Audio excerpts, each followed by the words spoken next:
제가 쓴 챕터는 대통령이 원활한 국정 운영을 하기 위해서 어떠한 그 조건이 필요한가를 다룰 때 그 어떤 그 여론의 중요성, 일단 지지율의 중요성 이런 것들에 대해서 쓴 챕터입니다.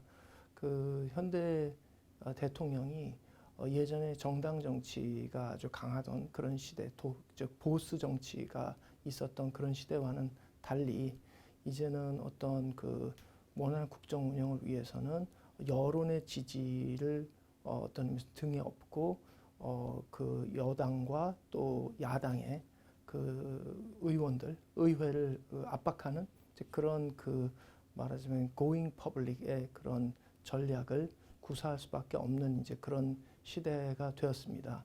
그래서 이제 지금까지 이제 여론의 지지를 유지하는 것이 어떤 의미에서는 그 대통령이 그 원하는 국정 운영을 하는 가장 기본적인 조건이라고 할 수가 있을 것 같습니다. 그래서 여론을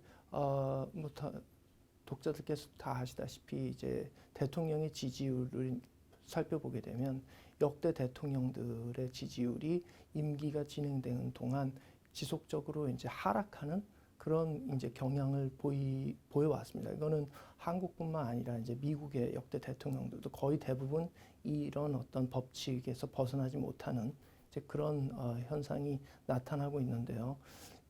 이렇게 그 지지율 하락의 원인이 무엇일까? 가장 그 근본적인 원인이 무엇일까를 대해서 살펴본 그런 챕터이고요. 우리나라에서는 아마도 그 대통령들의 어떤 그 독선이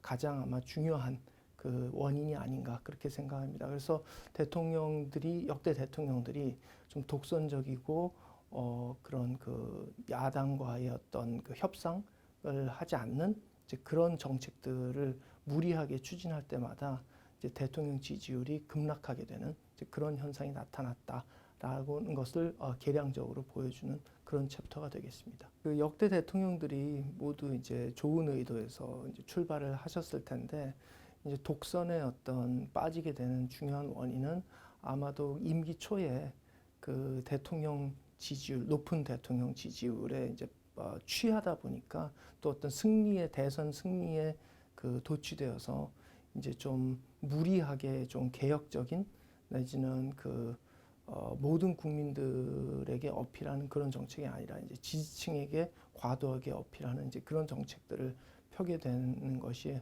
아마 가장 차기 대통령께서 경계해야 될 그런 것이 아닌가 그렇게 생각합니다. 제 생각에는 뭐 독자들께서 이 책을 읽으실 때는 어떤 대통령들의 어떤 그 의도와는 굉장히 다르게 이제 대통령 지지율의 어떤 추이를 살펴보면 박근혜 대통령 때도 그랬고 이제 이번 문재인 대통령 때도 그랬고 결국 대통령들이 좀 무리한 그런 어떤 뭐 좋게 얘기하면 개혁적인 이런 정책을 그 시도할 때 오히려 좀 대통령 지지율이 급락하게 되고 이것이 어떤 의미에서는 임기 말에 이제 대통령들이 굉장히 어려운 그런 그 상황에 빠지게 되는 그 원인이 된다라는 것을 계량적으로 확인하실 수 있는 그런 기회가 되지 않을까 그렇게 생각합니다.